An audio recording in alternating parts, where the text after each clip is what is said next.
This is Local Edition. I'm Brad Pomerance. Today we're in the Inland Empire. Glad you're still with us. We are joined by Tom Evans. He is the president of the Western Municipal Water District.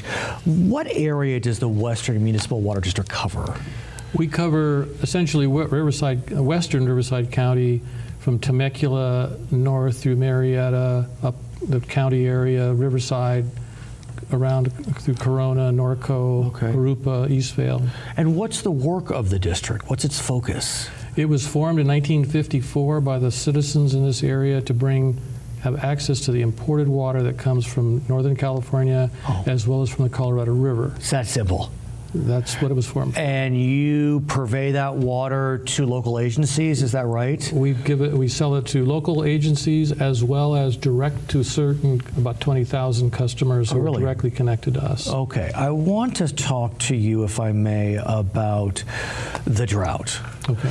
So I have to admit I'm a little confused. Okay. So last season we expected an El Nino and we didn't get it.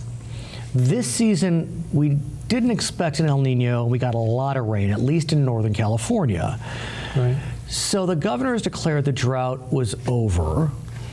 But even though we did get a lot of rain, I had thought we needed to get like 3 times the amount of rain for the drought to be over. We didn't do that well, but yet the drought's been declared over. So help me through this.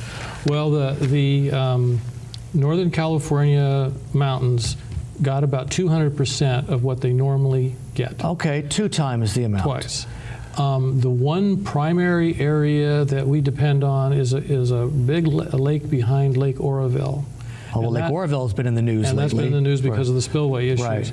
But that area produces a huge amount of water that comes down in a very short period of time and fills that lake. What's it called? It's called Lake Oroville. Oh, it's the Oroville Dam. Oh, so it's the dam. It's the actual Oroville Dam. Okay. Yes. And there are some other lakes in other areas, but that's the primary one that is the start of the state water project, that we bring water all the way down to Southern California. So because that filled up so well, at least as it relates to Western, the water situation is much better. Yes, in fact, for the whole state, it's much better. So are we out of drought? I know the governor has said we're out of drought, but that's, and not pejorative, it's a political statement in some ways. Are we out of drought? Well, I guess technically from the standpoint of how much rainfall and how much snowpack there is, we could say we're out of a drought. Okay. But the reality is we live in a desert. Right.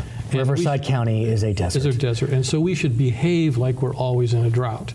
That's why we invested all this money in turf removal, drought-tolerant plants, better irrigation. Riverside County passed new ordinances on new construction as far as residential construction. You can't have as much ornamental grass. All those kinds of things help us use less water. There's no doubt that when we were in drought, California behaved quite well. I mean, the call to conserve water was heard loud and clear, and throughout the Inland Empire, I mean, the city of Riverside was given a 28% reduction. They did pretty well, despite feeling that they shouldn't have had to comply with it because they had water coming from other sources. But, you know, a lot of cities in the IE really paid attention. Pomona, Ontario, San Bernardino. So we've done well, but are we continuing to do well? Well, the key is customers did well. Right, yes. And in our case, the customers we supply, and those generally in this area, they've cut 50% over what they used 5 years ago. Phenomenal. And that's again because of improved irrigation, and drought, all this kind of thing. So the customers have done a phenomenal job, and that's what we kept saying to the state. Our customers had already cut 30 when they told us to cut another 28%. And the challenge is, and I am not one to beat up on ag, but the restrictions were focused on residential use. They were not focused on ag use. And what we know is that ag uses, I mean, it's a complicated formula. Basically, 40% of the water in our state goes to ag because 50% goes to the environment, and you know the formula I'm discussing. Right.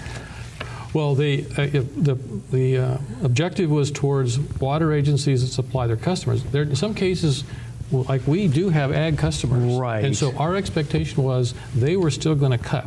Right, but in the commercial Central customers. Valley, not so much? Right. Well, the Central Valley, what they did there was they just reduced their allocation to practically nothing. Right. And so those farmers were essentially left without water.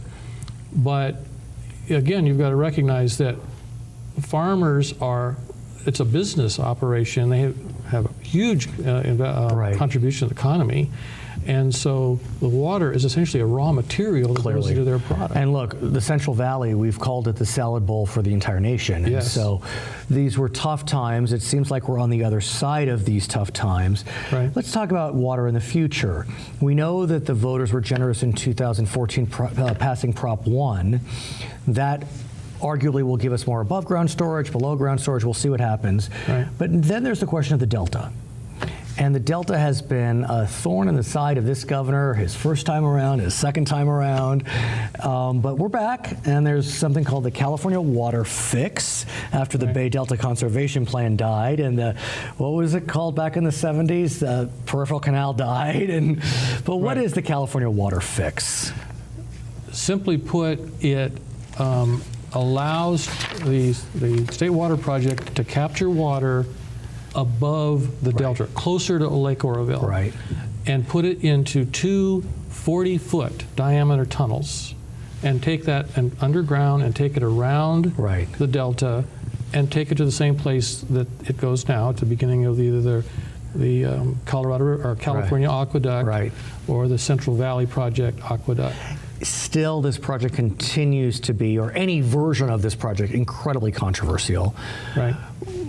Talk us through it. I know Western's in support of it. It's a $15 billion project, apparently paid mostly by customers, but with some other contributions as well. It basically boils down to improving the reliability of water flowing through the Delta. And it's not just Southern California that needs this. The reality is Southern California only takes 4% of the water that comes through that Delta. But the perception is wildly different. Yeah. So what everybody, the people who are on the no side, the heavy no, is that by having this improved capability to move water, we'll take more than our share.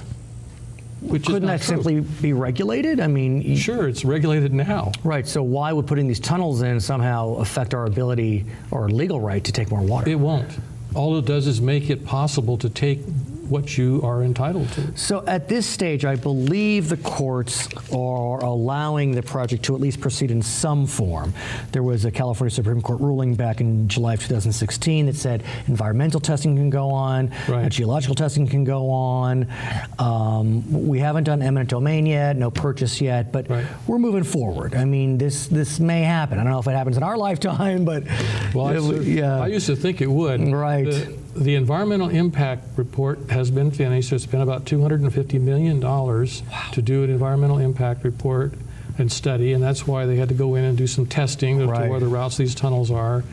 It now goes to the California Department of Water Resources to complete the public input and certify the EIR. Once that's done, the project can start. Or the litigation. Or the litigation to prevent it, but the certification is critical. Are we close to certification? Well, they've postponed it at least 3 times in the last year and a half. I'd love for you to come back once certified so we can talk more about the California Water Fix. I would certainly like to. I'll have more gray hair then. His name is Tom Evans. He is the president of the Western Municipal Water District. My name is Brad Pomerance in the Inland Empire, its local edition.